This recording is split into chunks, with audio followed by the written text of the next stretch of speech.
Germany's industrial powerhouse, Baden-Wuerttemberg, is confronting deep structural pressure as its auto-driven growth model loses momentum amid fierce global competition and a difficult transition to electric vehicles. For decades, the state anchored the country's manufacturing strength, being a home to Mercedes and Porsche car brands that were for decades synonymous with German manufacturing excellence. But weakening demand across the automotive supply chain is now squeezing small and medium sized firms, turning the economy into the defining issue ahead of the March 8 state election.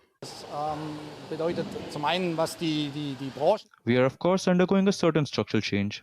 On the one hand, this affects industries and markets. Much of what we did in the past as the number one is no longer the case today. Other industries and countries have caught up, and we must respond and make decisions. But we must also trust in our innovations and promote it. Entscheidungen treffen müssen aber auf unsere. Baden-Württemberg's slowdown underscores how central manufacturing is to the state's identity and output. The region accounts for 15.5% of Germany's total exports, with industry contributing 38.1% of gross value added, far above the national average of 28.5%. But the state economy shrank 0.4% in 2024. Insolvencies rose 30% to 2,445 cases, the highest since 2010, and unemployment climbed to 4.8% in January 2026, reflecting mounting strain across the supply chain.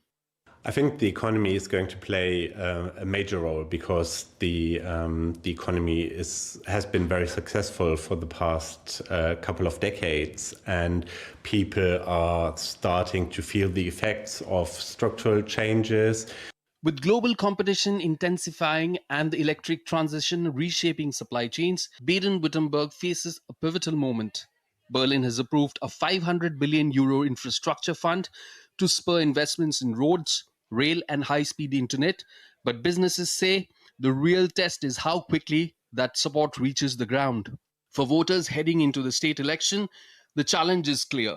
Can the region adapt fast enough to safeguard jobs and restore its industrial edge? The Economic Brief, DD India.